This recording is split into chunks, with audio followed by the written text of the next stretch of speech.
여러분 안녕하십니까? 한국문학사 제3주차 수업을 시작하겠습니다. 제가 영상을 촬영하는 곳은 수원대학교 미래혁신관 520호입니다.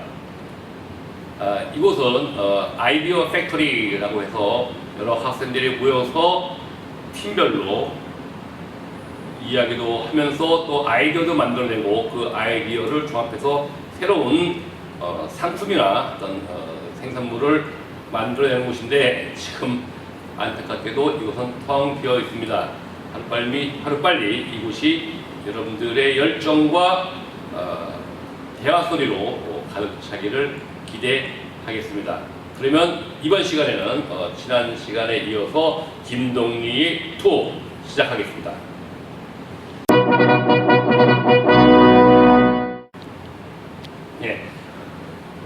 지난 시간에는 주로 김동리의 삶과 전체 그의 일생에 있어서 그가 지향했던 문학적 세계에 대해서 말씀드렸습니다. 이번 시간에는 그의 대표적인 작품을 중심으로 줄거리와 그 작품의 의미에 대해서 말씀을 드리고자 합니다. 여러분 혹시 2학년 때에 학문과사고, 그 중에서도 문학 파트에서 제가 서정주와 김동리에 대해서 말씀하시는 것을 기억하실지도 모르겠습니다. 여기 있는 작품, 서정주의 대표적인 문둥이라는 작품입니다. 해와 하늘빛이 문둥이는 서러워 보리밭에 달뜨면 애기 하나 먹고 꽃처럼 붉은 울음을 밤새 울었다. 짤막한 시입니다만은 이것은 한국 시의 최고의 절창이라고 하는 건 가장 아름답고 빼어나다는 의미죠 라고 평판받고 있습니다. 특히 그 중에서도 꽃처럼 붉은 울음을 밤새 울었다. 문둥이가 자기의 병을 낫기 위해서 속설에 의해 한 아이의 3살이나 4살 된 아이의 간을 먹고 밤새 울음을 터뜨렸다는 장면을 꽃처럼 붉은 울음이라고 표현을 했습니다. 저번 시간에 말씀드린 대로 서정주와 김동리는 아주 절친이었습니다. 김동리는 서정주가 이런 시를 쓴 것을 보고 아주 감격했죠. 서정주는 전라북도 고창 출생, 김동리는 경상도 경주 출생이라고 말씀드린 바 있습니다. 그래서 이 김동리는 어느 날 밤새 술을 먹고 시를 썼다고 했죠. 그죠? 온 삼천리 강산에 봄이 오면은 꽃이 피고 벙어리도 꽃이 피면 운다 라고 써서 서정주에게 보여준다고 했습니다. 서정주가 이것을 보고 부름을 치면서 대단하다, 자네는 소설을 쓰지 말고 시를 쓰게 라고 말했다고 합니다. 그렇지, 벙어리라도 꽃을 보고 울 수 있지 라고 말했다고 하죠. 한참 칭찬을 듣고 있던 김동리가 머리를 긁적긁적하면서 그게 아니고 벙어리도 꽃이 피면 운다. 경상도 사람이기 때문에 아마 이렇게 발음이 명확하지 않았던 것 같습니다. 서정주는 벙어리도 꽃이 피면 운다 라고 했는데, 김동리는 벙어리도 꽃이 피면 운다 라고 말했다고 하죠. 이거 보고 서정주가 노발대만해서 애끼 사람아 고통을 줬다고 합니다. 이후로 김동리는 더 이상 시를 쓰지 않고 소설의 길로 매진했다고 하죠. 해가 오는 까닭에 대해서 시인은 꽃이 피었기 때문이다 라고 말을 하고, 소설가는 꽃이 폈기 때문이다, 아팠기 때문에 울었다 라고 말을 하고 있습니다. 결국 시인은 순간의 감정을 중시한 반면에 소설은 시간의 흐름에 따른 인과를 중시했음을 알 수가 있습니다. 이처럼 시인의 대가로서의 서정주, 또 소설의 대가로서의 김동리는 우리나라의 대표적인 시와 소설의 쌍벽을 이룹니다만은, 또 한편으로는 김동리는 어떤 시간의 한국 역사와 그 속에 살았던 한민족의 겪었던 숱한 이야기들을 인과적으로 잘 풀어냈다고 할 수 있겠습니다. 김동리는 그의 한 평생 동안 수많은 작품을 지었습니다만은 그 중에서도 여러분들이 꼭 알아야 할, 국문학부라면 꼭 알아야 될 대표적인 작품 7개에 대해서 간략히 말씀드리겠습니다. 그 작품은 화랑의 후예, 그의 데뷔작이죠. 바위, 황토기, 문효도, 영마, 그리고 사반의 십자가와 등진불, 모두 7개의 작품이 그에 해당합니다. 먼저 화랑의 후예입니다. 이 작품은 1935년에 김동리가 조선중앙일보의 신춘문예에 당선됨으로써 그가 본격적인 소설가로서의 활동을 하게 됐는데 바로 그의 소설가로서의 데뷔작이라고 할 수 있겠습니다. 전체적으로는 몰락한 조선 양반의 허설을 비판했다라고 평가받고 있습니다. 이 제목에서도 알 수 있다시피 화랑의 후예입니다. 화랑이라고 하는 것은 신라 때에 활약했던 젊은 부사들 아니겠습니까? 그 사람의 후예다라는 얘기입니다. 전체적인 내용은 이렇습니다. 발전적인 결말했는데 어느 해 가을날에 나란 사람이 이 가문에 대한 자부심이 강한 조선 양반의 전형인 황진사라는 사람을 숙고 완장 선장의 소개로 만나게 됩니다. 이 황진사는 뭐 점도 치고 사주도 본다고 하면서도 나름대로 자기는 양만 출신이다 라고 대단히 뻐기고 있거든요. 그런데 사실 이 황진사는 뚜렷한 일자리가 없고 또 뭐 직장도 없습니다. 여기저기 다니면서 동네 양반들의 식객 노릇을 하면서 나를 보면은 사주 보고 관상 보면서 잘생겼다, 군매를 하겠다 라고 허풍을 떨고 있습니다. 나는 이런 사람, 이 황진사에 대해서 별로 이렇게 맞듣지 않게 생각하거든요. 근데 어느 날 그 황진사는 자신의 조상이 뭐 조선시대 때 사람인 줄 알았는데 알고 보니까는 내가 화랑의 후예였더라 라고 큰 소리 치면서 자랑을 합니다. 이 말이 됩니까? 말이 안 되거든요. 왜냐면은 족보라는 거 있지 않습니까? 그건 조선조에 생겼고 조선조 때 생겼고 그리고 몇몇 사람들만이 고려 중엽 이후에 족보라는 것이 설정이 되어 있거든요. 신라 때에는 족보라는 게 있지 않았습니다. 그런데 화랑의 후예다, 내가 우리 조상이 화랑이다라고 큰 소리 치는 거 보면은 이것도 약간 허풍이라는 걸 알 수 있었죠. 나는 그런 거보다 그리고 콧방귀를 안 꼈습니다. 나는 이러면서 다른 사람들에게 신세를 지는 황진사를 경멸을 하고 있습니다. 한 30번 정도의 황진사와의 만남이 이루어지고 있어요. 그래서 어느 날 내가 숙부와 시골 장터를 가게 됐는데 사람들이 많이 모여 있어요. 무슨 소린가 라고 봤더니 약장사가 어떤 뭐 만병통치약이라고 팔고 있습니다. 보면 이것은 뭐 저 두꺼비 기름에다가 진해에다가 뭐에다 뭔가 지렁이다 뭐 섞어서 만든 만병통치약입니다 라고 하는데 바로 그 옆에 도포에다가 두루마리에다가 헐 수염을 기렸던 황진사가 이렇게 서 있는 거예요. 그거 이 약정선은 이 황진사를 보면서 이분이야말로 조선시대의 4대부의 영문인데 이분이 이 약효를 증명합니다 라고 이 사람을 모델로 설정해서 약장사를 하고 있었습니다. 난 참 기가 막혔거든요. 가문이 대단한 사람이 이렇게 장특권에 나와서 약장사에게 자기가 얼굴을 팔고 있다니 하면서 뜨뜻하게 돌아서 보는데 마침 그때에 순사들이 일제시대입니다. 순사들이 나와서 저기 소란 혐의로 장터에서 사람들을 모아놓고 크게 떠들면서 약을 판다는 혐의로 약장사하고 황진사를 파출소로 지서로 끌고 갑니다. 난 그 모습을 보면서 쓸쓸히 입맛을 다시면서 돌아서게 됩니다. 이런 내용입니다. 작품의 그 처음 부분을 보면요. 네, 발단. 이 화면이 잘 보이시나요? 네. 준비해주세요. 전체 1층 시점이거든요. 네. 황진사를 처음 알게 된 것은 지난해 가을이었다. 아침을 먹고 등산을 하려고 신발을 신노라니 입방에서 숙부님이 부르셨다. 오늘 날 따라가 볼래? 숙부님 방문을 열고 툇마루를 나오시면 이렇게 봤다. 어디요? 저 뒤에서 보인이 나와. 보사가 나와서 사주와 관성을 보는데 아주 재미가 난다. 아 싫어요. 숙부님께서 난 단번에 거절하였다. 왜 시킨? 난 등산참인데요.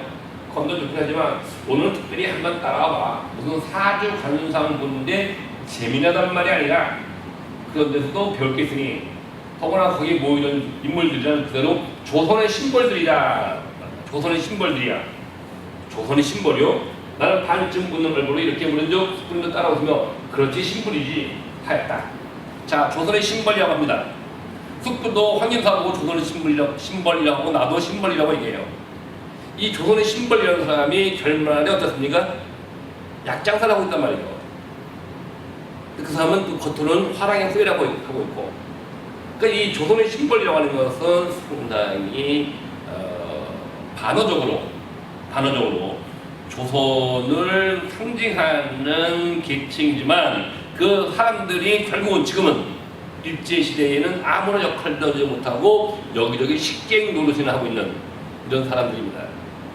대단히 허황되고 허례허식에 차있는 조선 사대부들을 비판하는 단어가 조선의 심벌이 아니겠는가라고 생각합니다. 자, 맨 마지막 대목입니다.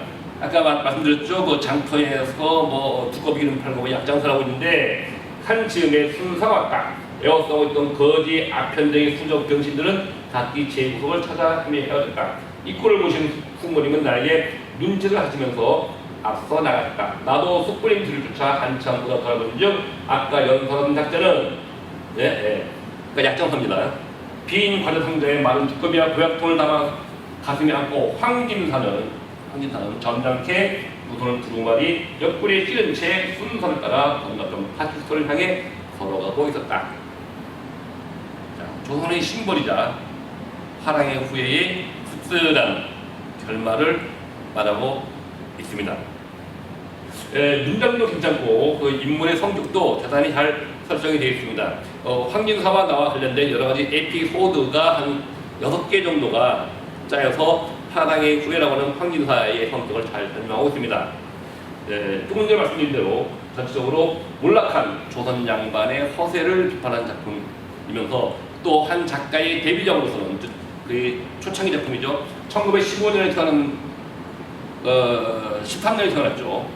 서동주가 1915년 또 김동규가 1913년에 태어났는데 1935년에 이 작품을 발표했습니다. 23살 정도, 여러분 나이죠. 그 나이에 이 작품을 발표했습니다. 데뷔작으로서는 꽤나 괜찮고 2000년도 초기에 고등학교 교과서에도 실려 있었고 한때는 대학 수학능력시험 국어영역에서도 출제되기도 했었습니다. 다음 작품 보겠습니다. 다음 작품은 이 바위라는 작품입니다. 바위 1936년에 발표된 작품입니다. 대구 지방에 한 그 크던 바위가 있거든요. 복바위라고 큰 복바위 크던 바위가 있는데 이 바위와 얽힌 전설을 이야기하고 있습니다. 그 바위에는 그 수리어머니의 사연이 기록되어 있는데 이 복바위 중심으로는 뭐 거지라든가 뭐 아편장 이런 사람들이 막 몰려하는 곳이에요. 이 수리어머니는 문둥병에 걸렸습니다. 문둥병. 아까 그 서정들을 얘기하면서 문둥이에 대한 시를 얘기했죠. 그 당시에는 이 문둥이, 즉 한센시병이 상당히 유포가 됐었던 것 같습니다. 이 수리어머니는 문둥병에 걸렸습니다. 문둥병이라고 하는 것은 이 피부라든가 이런 것이 막 그냥 흐물어도 내려가지고 얼굴이라든가 뭐 몸 이런 것이 제대로 성한 곳이 없는 사람들이거든요. 지금은 다 완치된 병이라고 합니다만은 예전에는 이 병에 걸린 것은 천형, 즉 하늘이 내려진 형벌이라고 말을 했습니다. 이건 전생에 부모를 죽였거나 뭐 국가에 반역을 했거나 이런 죄를 지은 사람이 걸린 병이라고 했어요. 또 문둥병이 걸렸으면 그 사람은 상종을 하지 않았습니다. 바로 이 수리어머니가 문둥병에 걸렸습니다. 이 어머니의 아들인 수리는 자신의 어머니의 문둥병을 고쳐주기 위해서 장사 미천을 다 탕진했습니다. 또 이 수리어머니는 남편의 구박을 받게 됐죠. 아들은 어머니의 병 구안을 하다가 가산을 탕진하니까 결국은 가출을 했습니다. 가출했습니다. 물론 많은 외지에 나가서 어머니의 약값을 벌어온다는 명분이었겠죠. 그러니까 결국 수경원은 혼자 남았게 됐죠. 게다가 토막 조그만 오두막 같은 데 가서 살게 됩니다. 바로 그 옆에 그런 바위가 있거든요. 이 수경원이는 아침마다 이 복바위에 가서 고사를 지냅니다. 정말 아들을 만나게 해주세요 라고 말합니다. 그러다가 결국 이 수경원이의 소원은 들어주게 돼요. 어느 장터에서 가출했던 아들을 다시 만나게 됩니다. 하지만 이때 이미 아들은 절도를 해서 경찰에 의해서 쫓기는 신세가 되거든요. 그래서 아들과 후리어머니는 잠시만 만났을 뿐이지만 결국은 후리는 감옥에 가게 되고 평생에 소원했던 아들을 만나기로 했던 후리 어머니의 소원은 잠시만 이루어졌지만 결국은 어머니는 죽게 됩니다. 그러자 토막도 역시 불에 타버리게 됐죠. 그러니까 이 아들과 후리 어머니의 결말은 한 아들은 감옥 가고 후리 어머니는 죽게 되고 토막은 불타게 되고 전체적으로 비극적인 결말을 보이고 있습니다. 이 작품을 보면은 첫 장면을 볼까요?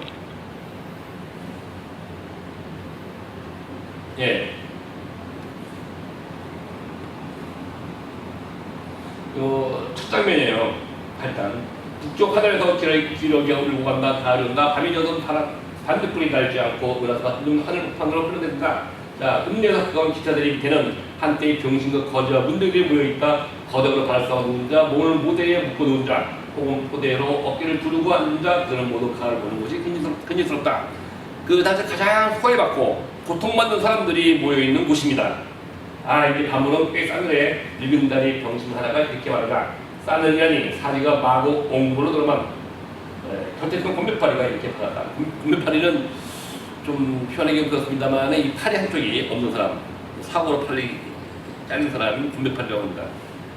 한쪽에서는 장타령을 가르친다고 합니다. 장타령은 각소리 타령이라고 하죠. 을시구나 돌아간다, 을시구나 돌아간다 하는 이 각소리 타령을 이 장타령이라고 합니다.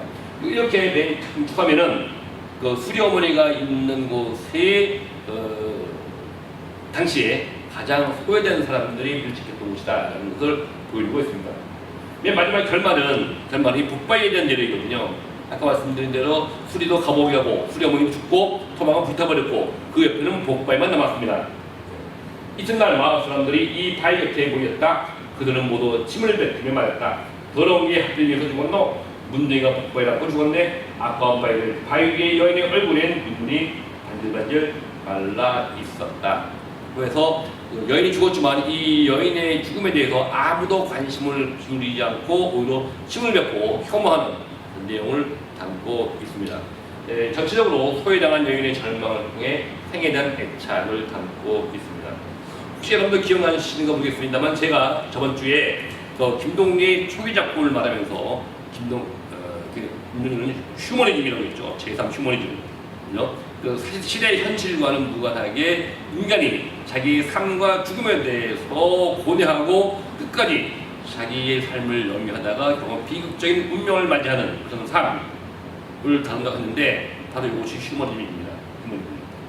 이 작품에서는 전체적으로 이러한 수리 어머니가 죽었지만은 실은 우리 현실에서는 이런 죽음에 대해서 관심을 기울입니까? 아무도 기울이지 않거든요. 오늘도 해가 떴다, 또 해가 지고 달이 떴다. 오늘도 어제와 똑같은 하루였다. 하루 삼시세끼 잘 먹고 잘 살았다. 이런 식의 입수당만 영유에 나가는데 그 한편에는 이렇게 소외당한 사람들이 죽어나가고 있습니다. 그런 사람들에 대한 시선, 또 관심을 작품으로 형상화한 것이죠. 김동률은 이것에 대해서 자기는 휴머니즘이었다라고 말을 하고 있습니다. 다음 작품입니다. 세 번째 작품은 황토기입니다. 황토기는 내용이 조금 좀 어리둥절해요. 좀 복잡하기도 하고. 그래서 그냥 구조도만 그랬습니다. 한국인이 지은 운명론적 비극입니다. 처음에 커다란 쌍용바위가 뭐가 있다고 하는데, 이 억새하고 득보라는 큰 장사가 있거든요. 장사가. 근데 거기 신화적 인물입니다. 이 억새와 득보는 계속해서 친구이면서도 계속해서 누가 더 힘을 센가 서로 힘자랑만 하고 있어요. 힘자랑만. 그러다가 설이라는 아가씨가 이 동네에 오게 됩니다. 그 설이와 이 억새는 서로 부부의 관계를 맺게 되거든요. 부부의 관계를. 근데 이 득보는 설이에게 남다른 또 연정을 느끼게 됩니다. 묘한 삼각관계가 되고 있죠. 그러다가 이 억새가 어느 날 장터에 갔는데 장터에서 분이라는 새씨를 만나게 돼요. 그 분이에게 또 마음에 들어서 동거를 하게 됩니다. 그런데 분이는 다시 이 억새보다는 득보에게 또 마음을 두고 있습니다. 근데 득보는 자기보다 누구를? 억새의 부인인 설이에게 연정을 두고 있거든요. 그러니까 분이는 질투심에 설이를 살해를 하게 됩니다. 그러다가 가출하고 죽게 됩니다. 결국은 이 억새와 득보는 서로 싸우다가 두 여인을 가운데 두고 일종의 갈등을 벌였습니다만, 두 여인이 사라지게 되고 다시 두 사람은 냇가에 가서 다시 돌을 씨름이나 하자라고 말하면서 결말을 냈습니다. 이 작품이 1939년에 나온 작품이거든요. 알다시피 39년이라고 하면은 일제의 탄압이 극도로 가중화되고 있던 시기고, 이 시기에 시대의 현실을 담은 작품이라는 건 나올 수가 없죠. 이때에 김동리가 이 억새와 득보라고 하는 장사, 힘이 센 사람이 등장시켜서 혹시 한국인의 새로운 구원이 아닐까라고 생각하게 됐습니다만은, 이 두 사람은 아무 의미 없는 싸움만 지속하고 있습니다. 자학적 싸움만 벌이고 있죠. 그중에 허무주의적인 삶이 될 수 있고, 이거는 한국인이 지는 운명론적 비극 싸움. 당시의 시대 상황에서 아무런 힘도 쓰지 못하고 스스로 분탕질만 하고 싸움만 일으키고 있는 한국인의 비극을 다루고 있는 것이 아닌가라고 얘기합니다. 그래서 운명론적 비극이 되겠습니다. 나중에 좀 과정도 말씀드리겠습니다만, 이렇게 운명론적 비극이 과연 그의 휴머니즘과 어떤 관련이 있는가라는 것을 한번 생각을 해보시기 바랍니다. 그럼 나중에 과제할 때 다시 한번 말씀을 드리겠습니다. 자, 다음 작품은 무녀도입니다.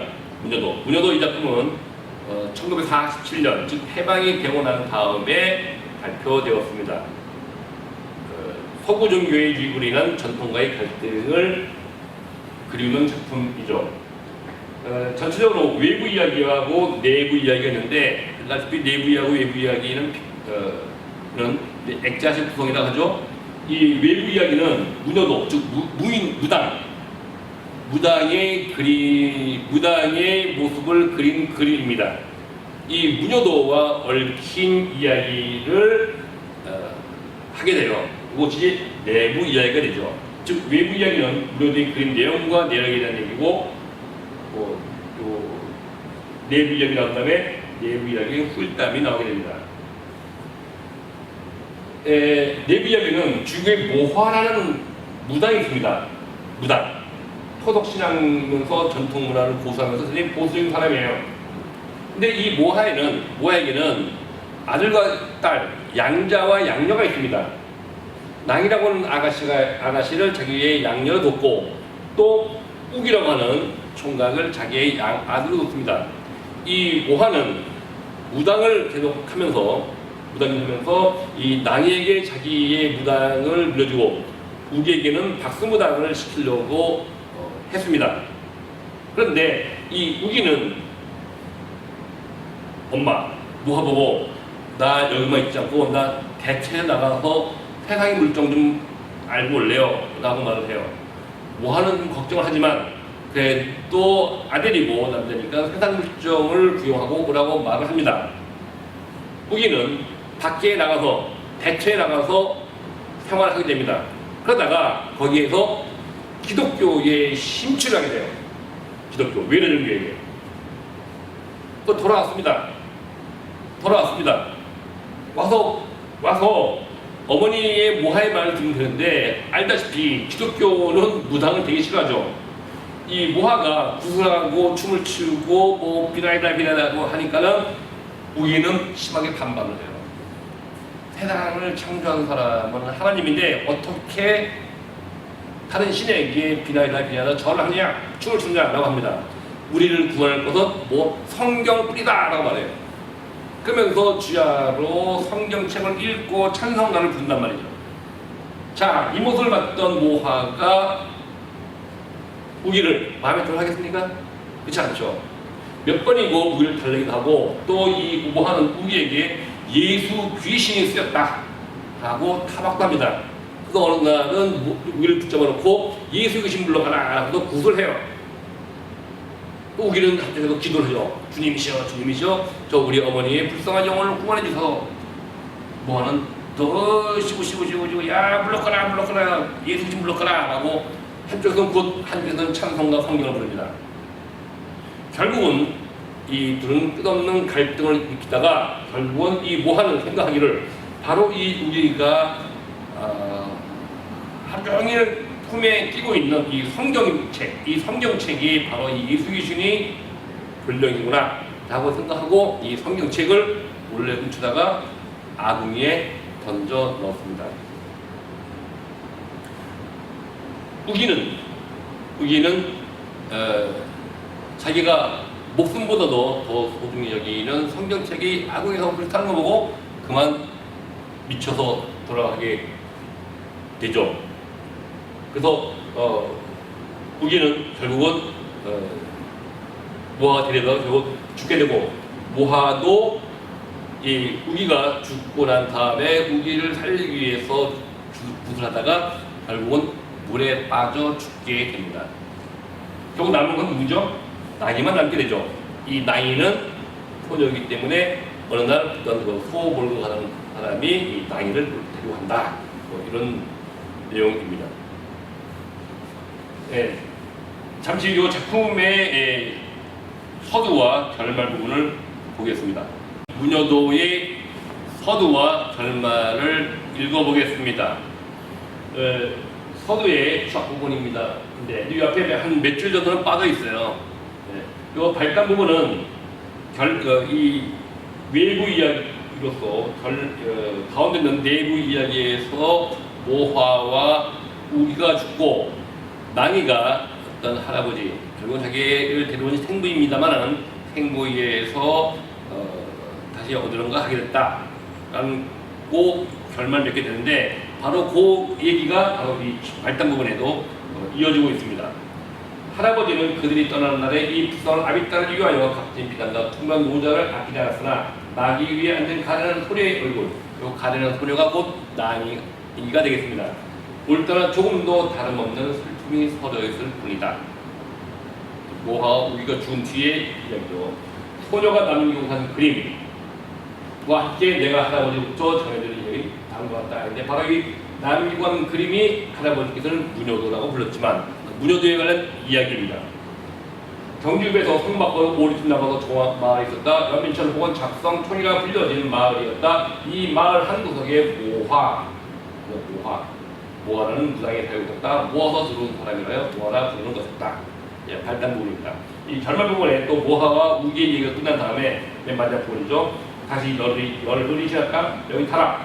소녀는 손으로 나귀를 가르쳤다. 나귀는 잠자고 그 아버지가 시킨 대로 나귀 위에 올라 앉았다. 그네들이 떠난 뒤엔 아무도 그 집을 찾아오는 사람이 없었고, 밤이면 그 무성한 작불 속에서 모기들만이 떼를 지어 미쳐 돌았다. 역시 비극적인 결말입니다. 자, 문여도의 이야기였습니다. 다음은 영마입니다. 영마는 여러분들이 수능 공부하면서 한 번쯤은 그 제목을 이라도 들어봤을 것입니다. 역마는 말 그대로 역마살이라고 해서 어느 한 곳에 정착하지 못하고 여기저기 또 돌아다니는 운명을 역마살이라고 합니다. 물론 역마라고 하는 것은 일종의 말들이 쉬어가는 것이죠. 역마인데 역마살이라고 하면은 여기저기 떠돌아다니는 그런 운명이라고 합니다. 1948년에 지어진 작품입니다.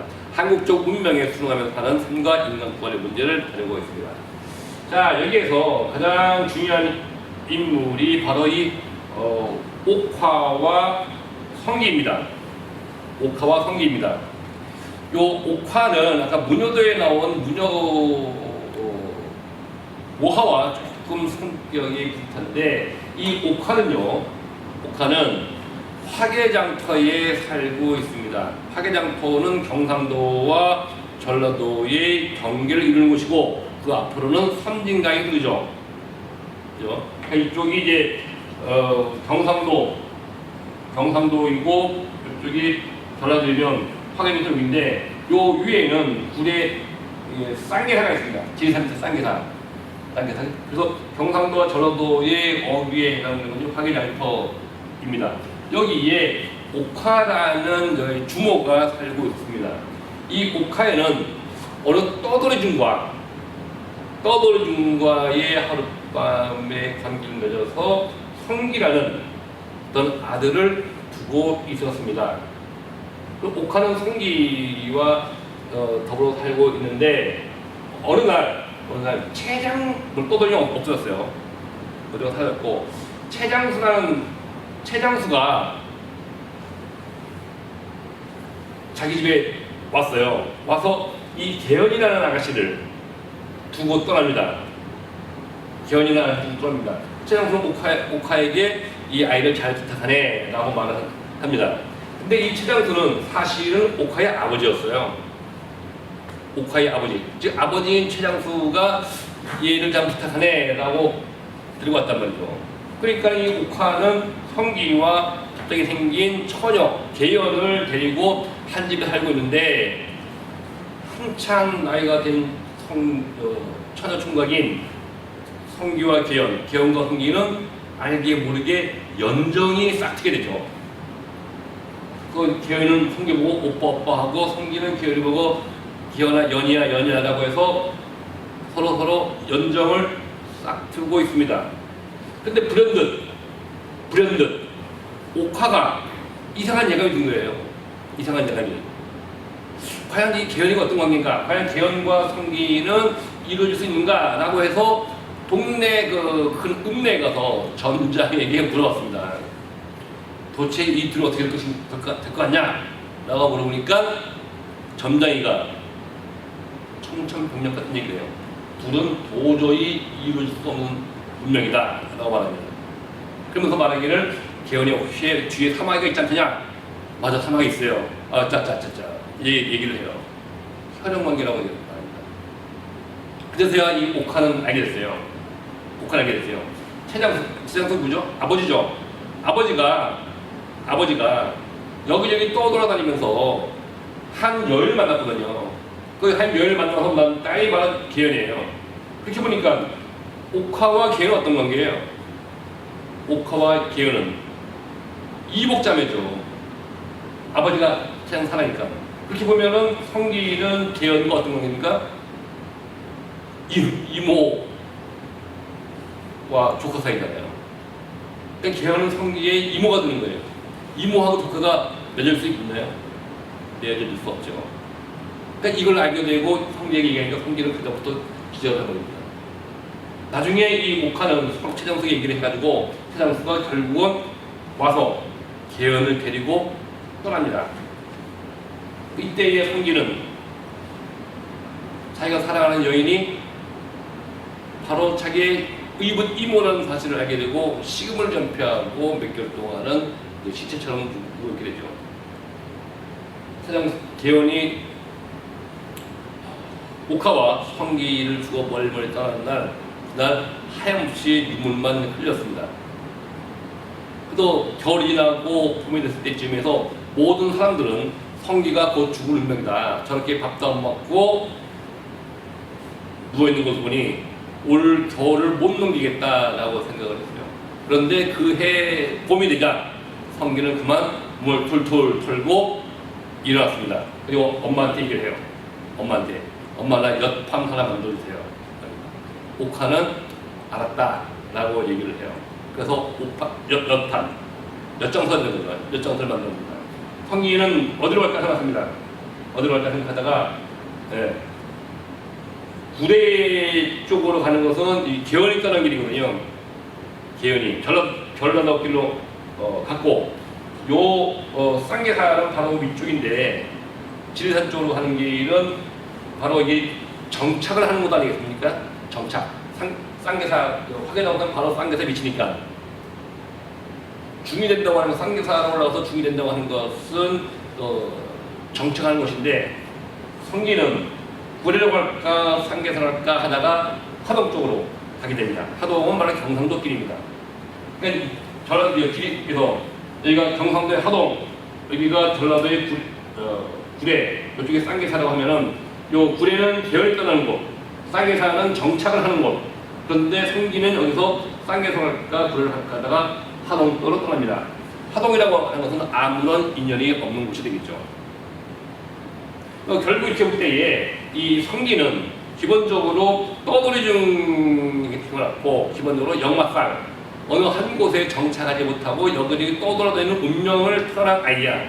이 아이가 나름대로 이 운명을 거스리고 개운과 연을 맺어서 쌍계사나 이런 화계장터에 정착하고 살고 싶어 했지만 이 아이에게는 운명적으로 떠돌이의 역마살이 있습니다. 그러니까 그걸 거부하지 못하고 결국 하동으로 간다는 것이죠. 그러니까 한국인의 운명, 여러 가지 운명이 있습니다만 그 중에서도 역마살, 이 정착하지 못하고 떠돌아다니는 역마살을 극복하지 못하는 이런 삶을 다루고 있습니다. 결국은 인간과 세계의 관계에서 인간과 세계의 관계에서 이 세계라고 하는 것은 제 운명이거든요.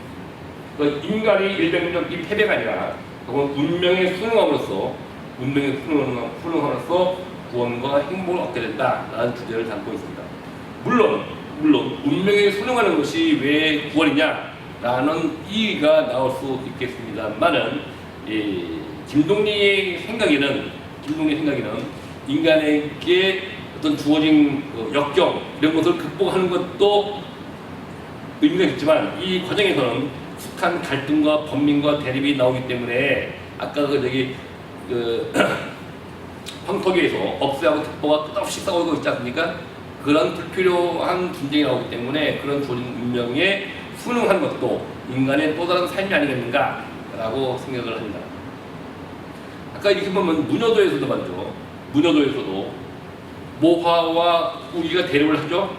한쪽은 토독종교, 한쪽은 외래종교, 즉 기독교입니다. 절대로 양립할 수가 없어요. 이 양립하는 것은 그 치열한 갈등과 죽음뿐입니다. 그러니까 갈등에 운명에 대립하고 인연도 대립하는 것은 곧 죽음이야. 그러니까 죽음은 결코 삶을 긍정적으로 바라보는 것이 아니기 때문에 이 인연적 대립에 대응하는 것과 거기에 순응하는 것이 올바른 삶의 길이다라고 김동리는 생각하는 것이고 이것이 곧 그의 작품의 허무주의 비극적 결말이고 이것이 김동리가 생각하는 휴머니즘이라고 본 것입니다. 자, 여러분들이 한 번씩은 작품으로 받겠습니다만은 여기서 김동리의 영마의 서두와 결말 부분을 보겠습니다. 읽어보겠습니다. 여기도 앞에 조금 더 있는데 이거 좀 중략을 했습니다. 영마의 서두 부분입니다. 게다가 가끔 전라도 지방에서 꾸며나오는 남사동에서 인열 창극 광대들이 마지막 연습경 공연을 여기저기 제주와 피면했던 것도 어디 화계장터에 이름을 높이고 그렇게 하는 걸 선물로 불렀다. 그 중에서도 옥환의 주막, 여주인공이죠. 옥환의 주막은 술맛이 좋고 값싸고 안주인의 인심이 후원하여 화계장터에서는 가장 이름이 드러난 주막이었다. 얼마 전에 그 어머니가 죽고 총각 아들 하나와 단 9식구만으로 어머니가 죽고 옥화의 어머니죠. 옥화의 어머니 최장수의 부인 어머니가 죽고 총각 아들 하나와 단 99만으로 안주인 옥화가 돌아올 길을 망하는 남편 누구였습니까? 떠들이죠. 기다리며 살아가는 것이라 하여 그들은 더 호의와 동정을 기울이는 것인지도 몰랐다. 이 짤막한 문장입니다만 이 속에서 옥화와 성기 그리고 부모와 남편의 관계가 간략하게 드러나 있습니다. 이건 제주예요. 한 문장에 딱 4줄밖에 안 되는 문장에 그 인간 관계를 쫙 간략하게 설명하고 있죠. 자, 결말입니다. 맨 마지막에 그 성기가 다른 곳을 하는 것이죠. 그의 발 앞에는 물과 함께 갈려 길도 3갈래가 있었죠. 화개골 쪽에는 처음부터 등을 이고 있었고, 화개골 쪽, 그게 쌍계사 쪽입니다. 동남으로 난 길은 하동, 경상도 길, 서남으로 난 길이 구례, 전라도 길. 작년 이맘때도 지나 그녀가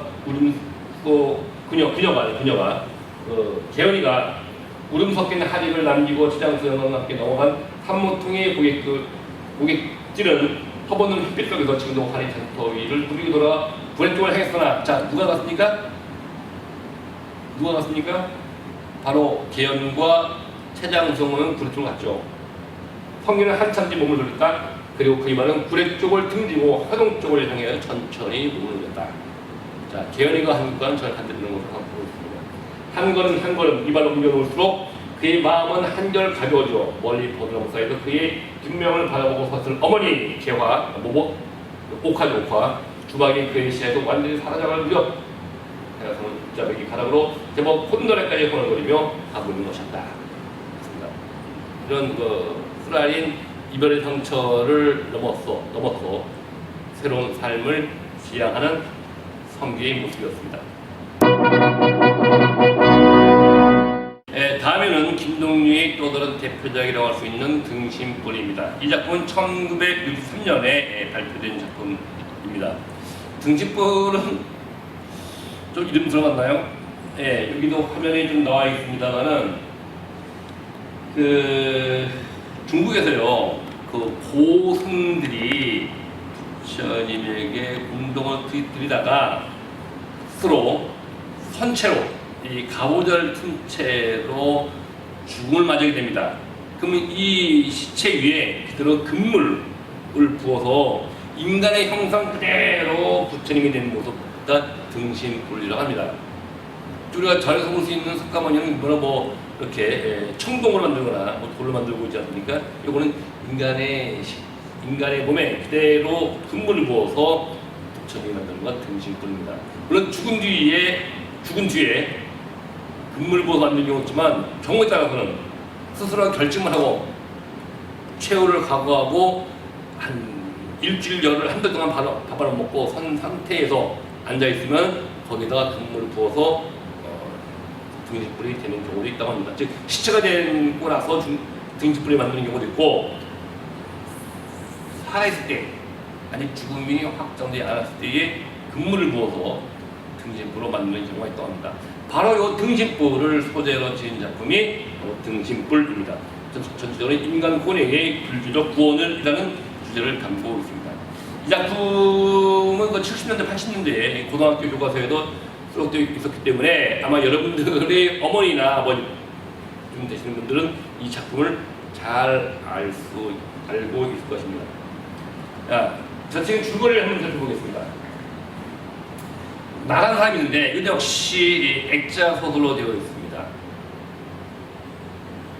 액자 소설 여기 나와요. 액자 소설은 아닙니다. 요 결정 부분에서 액자 소설이 나옵니다. 나라는 사람이 일제시대 때 학병으로 끌려갔다가 중국 남녘까지 갔다가 거기에서 더 이상 개종을 당하면 안 되겠다라고 탈출을 하게 됩니다. 탈출해요. 그러다가 이 정원사라는 곳에 가게 되는데 이 주지 스님 만나게 되거든요. 이 스님은 그냥 피한 거 아닌가, 살기 싫어서 온 것이 아닌가 라고 의심을 하게 돼요. 나는 혈서를 써서, 손가락으로 혈서를 써서 자기가 몸을 바쳐서 부처님께 돌아가겠다라는 의지를 보여줍니다. 결국은 나는 정원사에서 글자 노릇을 하면서 생활을 하게 되는데, 정원사의 한 규칙에 금불각을 모아, 그러니까 금불각은 등신불을 모셔놓은 정각이 되겠죠. 그리고 금으로 찌하는 화려한 인양에 반감을 가지게 됩니다. 자, 봤죠? 반감을 가지게 됩니다. 그래서 가려있기 때문에 그걸 못 보게 되거든요. 그런데 그 원해대사라고 하는 자기 원래는 주지 스님이죠. 자기의 그 동명 스님께 얘기하니까 그 스님이 한번 내 등신 한번 보려나? 라고 말합니다. 그러니까 나는 보죠 뭐 라고 해서 어느 날 열쇠를 열고 금불각을 문을 삐끗이 열어서 등신불을 보게 돼요. 근데 거기서 어마어마한 충격을 받습니다. 왜? 부처님이라고 하면은 대단히 온화하고 화사한 미소를 지은 얼굴이어야 할 텐데 이 부처님의 모습은 아주 찡그리는 모습이었거든요. 그 모습 갖다가 고뇌와 비원이라고 표현했어요. 고뇌. 엄청난 고뇌와 비원, 간절한 소원이 있는 모습을 드러낸 표정을 보고 깜짝 놀라게 됩니다. 그래서 매일 번뇌를 하게 되는데 왜 부처님이라고 하면서 이렇게 표정이 고뇌와 비원을 드러내고 있을까? 근데 그때 그 친구가 설명을 해줍니다. 이 등신불에 내려고 싶게 돼요. 이날 경락 때 만적이라는 사람이 있었는데 만적이라는 사람이 있었는데 바로 그 어머니가 이복형을 데려왔어요. 그러니까 이복형을 시기를 해서 이복형을 복사를 하려고 해요. 자기 만적에게 사랑을 베풀기 위해서. 이걸 보고 만적은 충격받습니다. 그래서 가출하게 됐어요. 가출했어요. 근데 어느 날 보니까 이 자기의 이복형이 문둥이가 돼가지고 다시 만나게 됩니다. 근데 만적은 결국은 자기 때문에 어머니 빗두린 사랑이긴 하지만 자기 때문에 자기의 이복형이 가출도 하고 결국은 문둥이가 되었다는 사실로도 알게 되고 제가 모든 업보를 제가 짊어지고 있다라고 깨닫게 돼서 스스로 자신의 몸을 태워서 등신불이 되었다라는 이야기를 듣게 됩니다. 내부 이야기죠. 그래서 대단히 그 번뇌를 하고 있는데 어느 날 만적이 소심했다. 만적이 제 몸을 태웠죠. 태우는 것과 이게 무슨 관계가 있는가 고민하고 있는데 이 주지스님이 뭐라고 해요. 가보니까 너 등신불 보고 많이 놀랬냐? 라고 말합니다. 내가 끄떡끄떡 하니까 너 손가락을 내보라. 손가락도 냅니다. 이거 목각이 뭐였죠? 아까 여기서 혈 썼었죠? 그것과 같지 않느냐라고 하는 무언의 대화를 나눕니다. 그러니까 내가 몸을 피하기 위해서 손가락을 잘라서 혈서를 쓴 것이나 만적이 온몸을 불태워서 스쳐인 등신불이 된 것이나 행위의 크고 작음의 문제가 아니라 그 마음의 문제가 아니고 마음의 문제가 있다. 마음이 같으면 행위의 크고 작음은 관계없다라는 것이죠. 네, 주거를 살펴봤습니다만 이제 서두와 결말 부분을 살펴보겠습니다. 이것 역시 앞부분에 앞부분이에요.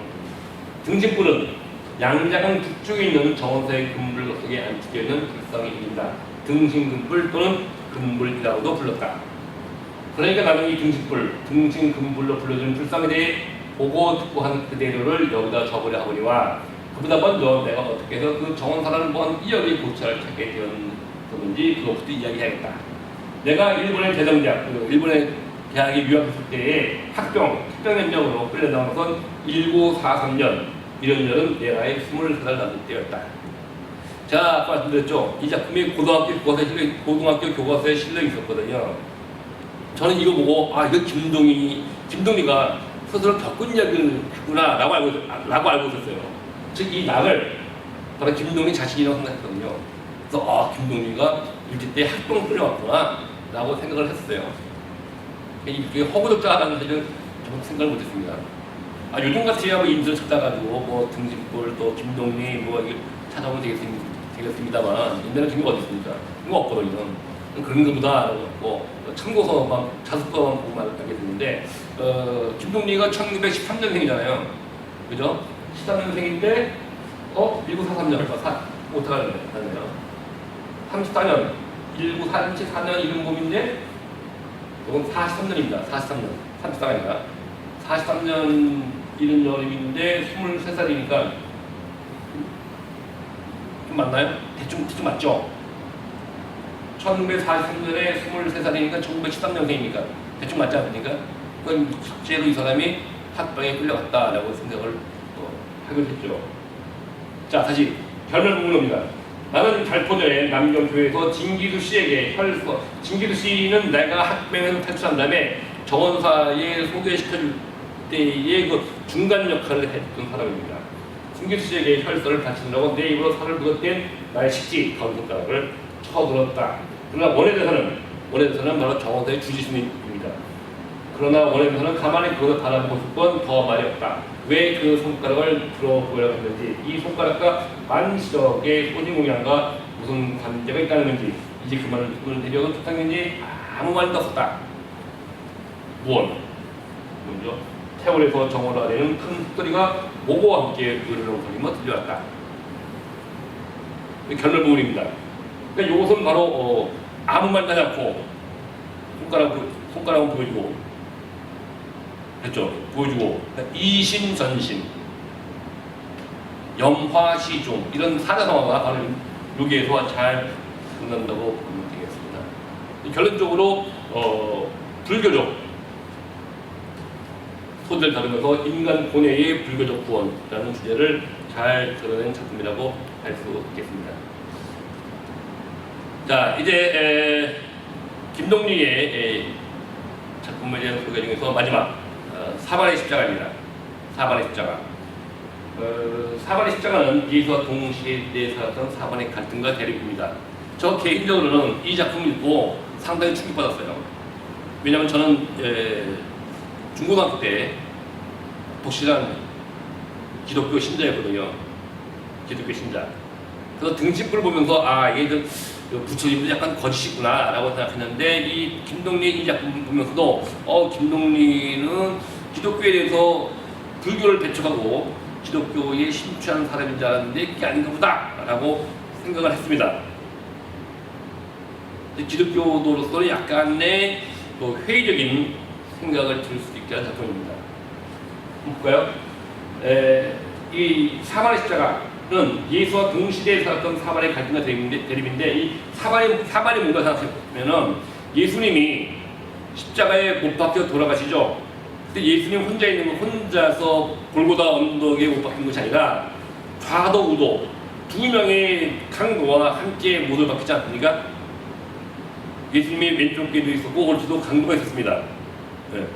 그때의 이 왼쪽에 있던 강도, 오른쪽에 있던 강도를 예수님 보고 주여 당신이 하나님의 아들이시니까 하늘에 가시면 저를 기억해 주십시오 라고 하니까 너는 나와 함께 있을 것이다 라고 말했고, 또 왼쪽에 있는 강도는 예수님에게 모욕을 줬습니다. 예수님께 야, 네가 유대인의 왕이냐? 그럼 너 내려와서 너도 살고 나도 좀 풀어주라. 그래야지 유대 사람들이 하나님의 아들인 거 알지 않냐? 라고 말을 했어요. 그때 예수님이 주여 저가 자기가 지은 죄를 모르나이다 라고 책망을 했습니다. 요때에 물론 이건 픽션입니다. 그때 왼쪽에 있던 강도가 바로 사반입니다. 사반. 그 얘기가 이 작품 얘기예요. 그러니까 예수와 사반의 갈등을 다루고 있습니다. 예수는 기본적으로 이 작품 속에는 예수는 천상의 왕국, 인간은 빵으로 살 것이 아니라 하나님의 말씀으로 살 것이다 라고 말을 주장하고 있고, 사반은 지상의 왕국. 무슨 소리냐? 이스라엘은 하나님의 자손이고 하나님의 뜻에 의해서 이 세상을 만들었으니까 하나님의 나라가, 천국이 지상에도 임해야 되는 것이 아니냐. 하늘의 평화, 지상의 평화가 하늘의 영광 아니냐 라고 해서, 지금 유대민족은, 이스라엘 민족은 선민, 즉 하나님의 백성이지만 지금 이민족인 로마의 식민 지배를 당하고 있습니다. 사반의 생각은 왜 이스라엘이 하나님의 백성이면서 이민족의 식민지가 되고 있느냐. 이것은 신에 대한 모독이다 라고 생각해요. 그런데 예수란 자가 나타나가지고 나는 하나님 아들이다 라고 얘기해요. 그러니까 사반에 있다가 저 예수를 우리의 지도자를 모셔서 우리의 독립운동을 하자 라고 생각하게 됩니다. 자, 그것이 이제 이 전체 부분입니다. 일단은 여기서 이스라엘은 여호와 하나님의 선택된 백성이고 로마에서 해방이 되어 여호와의 영광을 보여줘야 한다라고 생각하고 있고, 예수는 아버지 하나님께서는 하나님에 의해 결정되는 것이고 모든 인간은 하나님의 자손이다라고 생각합니다. 근데 사반은 바로 반로마 투정을 하거든요. 열혈당원, 찔롯당원이라고 찔로트라고 하면 P거든요. 찔로트라고 하면은 열혈당원이고, 우리나라에 그 독립군을 말합니다. 독립군. 독립군도 이제 열혈당원이 있었는데, 그런 중에 반로마 독립투쟁 결사단체, 바로 혈맹당이에요. 바로 혈맹당의 우두머리가 사반입니다. 그래서 이 사반의 생각은, 사반은 예수가 오병이어 물고기 5마리와, 땅 5조각과 물고기 2마리로 6,000명의 민중을 먹여 살리고 또 12광주가 남았다고 하잖아요. 죽은 사람을 살리기도 하고 안진뱅이를 일어서게 하고 물로 포도주 만들고 이런 기적을 일으키잖아요. 그러니까 이 사반은 맞다, 저 예수야말로 여호와 하나님께서 우리 이스라엘을 식민지에서 해방시키기 위해서 보내는 메시아다, 저분을 우리의 지도자 삼자라고 얘기합니다. 근데 예수는 이 말 들어야 안 들어요? 안 들죠. 인간은 빵으로만 할 것이 아니라 하나님의 말씀으로 살아갈 것이다. 그래서 예수는 로마에게 비폭력 무저항운동을 주장하고 있고, 그러다 보니까 사반의 생각은 유대 민중들이 로마에 대해서 해방투쟁, 독립투쟁을 해야 되는데 예수라는 자가 나타나가지고 기적을 베풀면서 하나님의 나라는 하나님의 뜻에 의해서 이루어진 것이다, 지상의 천국을 찾을 것이 아니라 하나님의 천국을 찾을 것이다 라고 하니까 오히려 유대인들의 정신을 마비시킨다고 생각합니다. 그러니까 처음에는 이를 지도자로 삼아야겠다 생각했다 나중에는 유대 민중이 적으로 생각해요. 그래서 성경에 나오는 것처럼 막달라 마리아 있죠. 막달라 마리아. 머리 향유로 예수의 발을 씻은 다음에 자신의 머리로 예수의 발을 닦게 했던 그 여인이 있었고, 그 여인이 막달라 마리아는 예수님이 십자가에 못 박혀 돌아가신 다음에 처음으로 동굴에 가서 예수의 시신을 없음을 부활을 한 것을 처음으로 발견한 사람이 막달라 마리아거든요. 요 막달라 마리아가 이 소설이 하면은 혈맹당원의 스파이였습니다. 일종의 예수에게 비행기를 쓴 첩자를 파견시켰어요. 예수님이 알았다는 거죠. 또 예수를 팔아먹은 가룟 유다 있죠. 가룟 유다도 역시 열혈당원인데 이것도 사반이 보낸 스파이였습니다. 근데 결국은 이 막달라 마리아의 미행이 넘어가지 않고 결국은 가룟 유다에 의해서 제사장들에게 팔려나가게 되죠. 팔려서 결국은 빌라도의 법정에 서게 되지 않습니까? 근데 결국은 사형 선고를 받고 십자가에 못 박혀 죽게 되는데, 이때에 사반도 역시 체포가 됩니다. 그래서 예수와 함께 십자가에 못 박혀 죽게 되죠. 이때에 바로 예수의 왼쪽에 있던 강도가 바로 사반이라는 겁니다.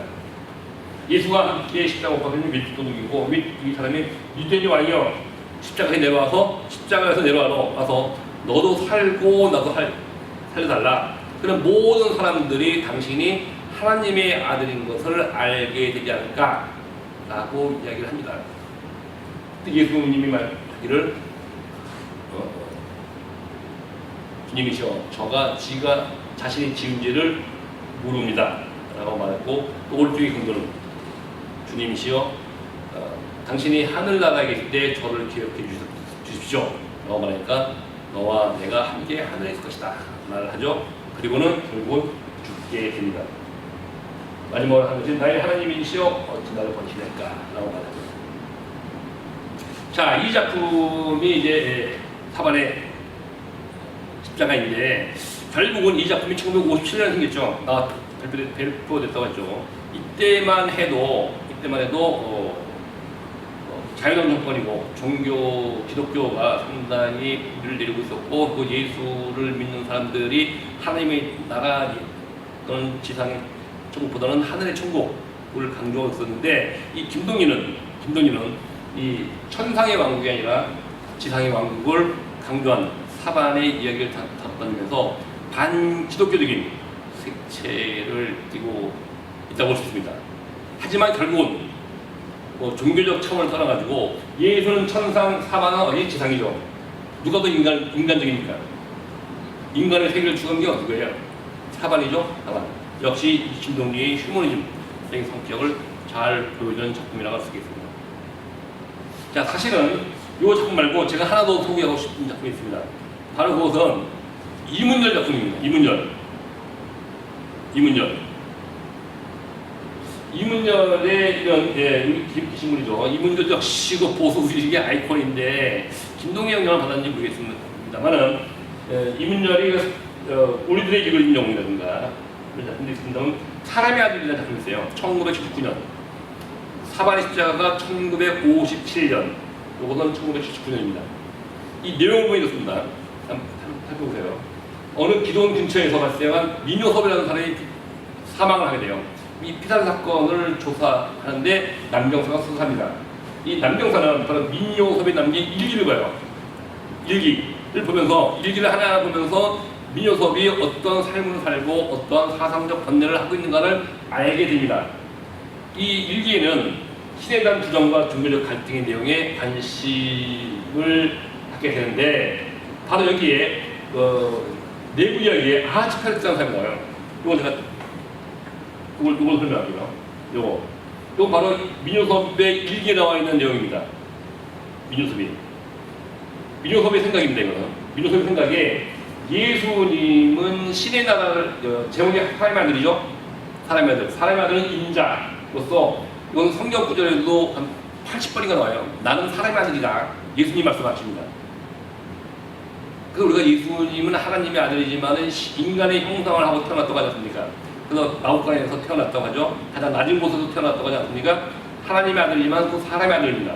예수님 스스로 자신을 사람의 아들이라고 했어요. 그래서 사람의 아들은 잃은 일을 찾아 구원하였다라고 말을 하는데 예수님은 사람의 아들이면서 스스로 신의 나라를 추구합니다. 인간에게 신의 나라를 추구하자고 얘기해요. 그런데 실제로 아하츠페르츠라는 사람이 있어요. 이 아하츠페르츠도 일종의 그 선지자인데 실제로 성경 말고 외경, 즉 예수와 관련된 업적을 지은 글인데 이것은 공식적으로 기독교에서 성경을 인정하지 못하고 있는 외경에 이 아하츠페르츠라는 사람이 나옵니다. 이 사람도 예수 못지않게 대단히 선지자였거든요. 이 사람은 인간의 나라를 추구합니다. 근데 성경에는 이 사람이 사탄으로 나타나요. 사탄. 물론 지금 이것은 이 소설 사람의 아들 작품 속에 있는 내용입니다. 성경에 그 예수님이 겟세마네 동산에서 40분 기도할 때에 사탄이 나타나더래요. 나타나 3번 시험하거든요. 처음에는 너 배고프지? 이 돌로 빵을 만들어봐라 라고 하니까 예수님이 말씀하시기를 사람은 빵으로 살 것이 아니라 하나님의 말씀으로 살 것이다 라고 말합니다. 또 사탄이 또 시험합니다. 높은 데에 올라가서 너 여기서 네가 하나님 아들 아니냐? 그래서 떨어져 봐라. 그러면 천군 천사가 나타나서 너를 보호해 줄 것이 아니냐? 라고 말하죠. 근데 예수가 말하기를 주 하나님을 망령 때에 시험하지 마라 라고 거부합니다. 마지막으로 사탄이 한 번 더 얘기해요. 다시 높은 데 올라가지고 온 예루살렘과 이 이스라엘 보여주면서 이게 네가 하나님 아들이냐? 네가 나에게 절망한다면 여기 있는 모든 권세와 영광을 너에게 주겠다 라고 유혹을 합니다. 그때 예수님이 마지막으로 사탄아 물러가라 라고 말을 했다고 합니다. 이건 성경에 나오는 말이에요. 여기에 말한 사탄이 바로 이문열의 작품에서는 아하츠페르츠로 나옵니다. 아하츠페르츠. 이 민요섭의 생각에는 처음에는 사람의 아들인데 예수는 신의 나라고 이 아하스페르스는 인간의 나라를 추구하거든요. 이 민요섭은 성경에 나와 있는 예수를 부정해요. 이건 거짓이고 이것은 도저히 믿을 바가 없다. 그 기독교가 좀 타락한 것도 기독교가 그 가난한 사람들을 구원하지 않고 목사님이나 전도사 이런 사람들의 장로들의 배만 부르게 하는 쌍판 종교를 비판하게 되는데 비판하면서 예수는 신의 나라를 추구하는 것이기 때문에 부정하고 그리고 이 아하스페르스 인간의 나라를 추구한 아하스페르스를 존경합니다. 이런 생각을 하고 있었는데 이 생각에 여기는 조동팔이라는 사람이 아주 빠지게 돼요. 그 민요섭은 대단히 부유한 선교사의 외국 선교사의 양아들이었습니다만은 거기서 목사의 공부를 하다가 신을 부정하고 그리고 자신의 부귀영화 즉 목사님을 외국 선교사의 일을 잘 따르면은 큰 교회의 목사님이 될 텐데 그걸 거부하고 인천에 있는 아주 빈민촌 거지굴에 들어가서 가난한 사람들과 같이 야학도 하고 같이 드물면서 그들과 생활합니다. 바로 자기 신앙적인 양심이 바로 신의 나라가 아니라 인간의 나라, 인간 지상에서의 평화를 추구하기 때문이라고 생각합니다. 이러한 민요섭의 생각에 조동팔이 흠뻑 빠지게 되거든요. 이 조동팔은 민요섭을 쫓아내요. 근데 결국은 이 생각을 하는 끝에 민요섭의 생각이 바뀌게 됩니다. 돌이켜보니까 처음 판단에 예수는 거짓된 사람의 아들이고 아하스페르스는 진정한 사람의 아들이라고 생각했는데 여기까지가 민요섭의 생각이고 이런 생각이 조동팔에게 영향을 미쳐서 조동팔은 민요섭을 쫓아다녔는데 그런데 이 민요섭이 생각이 바뀌게 됩니다.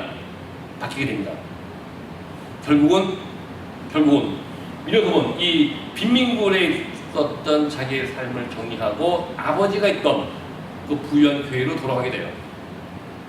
그 이유는 잘 모릅니다. 잘 안 나옵니다. 이거 가지고 바로 여기 나오죠. 여기 아까 왜 그러냐? 신에 대한 부정과 종교적 갈등의 내용 관심을 보게 되는데 일기속의 내용 아까 좀 전 설명드렸죠. 내부 이야기에서 아하스페르스가 새로운 신을 갈망하며 고향하는 상황의 기록을 하게 되는데 이걸 보고 조동팔도 영향을 미쳐가지고 조동팔도 결국은 이 부자들은 가난한 자들의 노동을 착취하는 사람들이다 라고 해서 부자들에게 돈을 빼앗거나 강도짓을 해요. 과격한 행동을 합니다. 그러니까 이걸 보고 민요섭이 그러지 말라고 하지만은 왜 조동팔은 당신이 나한테 가르치지 않았습니까? 라고 얘기를 해요. 결국 이 조동팔의 극단적인 행동을 반대하면서 민요섭은 기독교에 다시 아버지가 된 교회를 들어가게 됩니다. 그러니까 이걸 보고 조동팔은 분노를 하게 돼서 결국은 민요섭을 살해를 하게 되고 그리고 이것을 알게 됐던 경찰들 앞에서 독약을 먹고 자살을 하게 됩니다. 자, 이 조금 전에 봤던 요 김동리의 사반의 십자가 그리고 이문열의 사람의 아들 내용이 어떤가요? 좀 유사하죠? 물론 표절 때문에 시비가 아니라 그 종교의 문제를 신의 관점이 아니라 인간의 관점에서 다루고 있다는 점에서 사반의 십자가와 이문열의 사람의 아들은 주제적 측면에서 상당히 유사하지 않느냐라고 생각을 합니다. 흥미로운 것은 이 사람의 아들이 1979년에 발표됐거든요. 1979년에 발표됐는데 바로 그 다음에 영화로 만들어졌습니다. 최불암 요새 저 아시죠? 전원일기에 나오기도 하고 또 뭐 한국의 맛인가요? 거기에 나오는 할아버지지 않습니까? 그분이 남경사로 나오고 있습니다. 아주 재미있어요. 그리고 그 다음에 1987년에는 사람의 아들이라고 하는 것이 TV 문학관에 또 방영이 됐습니다. 그러니까 79년에 원정이 나오는데 다음에 영화, 그 다음에 TV 문학관 대단한 작품이었죠. 근데 이 작품에 발표됐을 때 보고 상당히 충격받고 놀랐습니다. 마지막으로요, 여러분께 이 팀문학관의 컷 사진 몇 개를 올려놨는데 1987년이거든요. 여기에 그 주소가 있습니다. 주소. 유튜브 주소군요. 제가 좀 올리려고 하다가 보니까 이 자꾸 저작권 문제 때문에 올릴 수가 없더라고요. 여러분들 이 링크를 걸어놨으니까 이걸 보시면서 한번 이 TV 문학관 이거 한번 감상을 하시기 바랍니다. 이 감상하는 것이 이번 주 과제가 됩니다. 자, 과제는 제가 조금 전에 수업 시간에 말씀드렸습니다만 김동희, 바위, 문효도, 영화 등의 작품에는 인간의 운명에 순응하는 삶의 모습이 드러납니다. 비극적 될 말이죠. 이것과 그의 순수문학, 본격문학이 어떤 관련이 있는지를 생각해주고 쓰시기 바랍니다.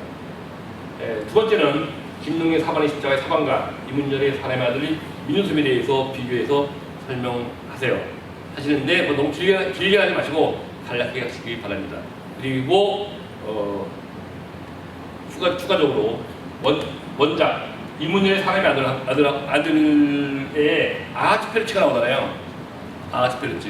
이것이 TV 문학관에는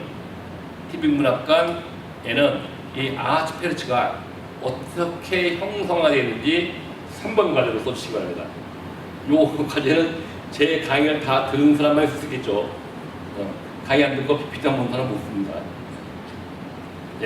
자, 오늘 강의 여기까지입니다. 저번 시간에서 김동리의 삶과 그의 문학 세계를 살펴보았습니다. 제가 한 작가에 대해서 2주간에 걸쳐서 소개하는 것은 이광수 이후에 처음이 아닌가 생각합니다. 그만큼 김동리는 이광수 못지않은 한국 문단에서 의미 있는 업적을 남겼습니다. 단순히 보수 우익으로서가 아니라 그가 남긴 작품에는 인간의 문제를 다루고 있다는 점에서 나름대로 이 작품은 문학적으로 의미가 있고 그의 삶 또한 한국 문학도로서 연구해볼 필요가 있지 않느냐 생각이 듭니다. 오늘 강의 여기서 마치겠습니다. 감사합니다.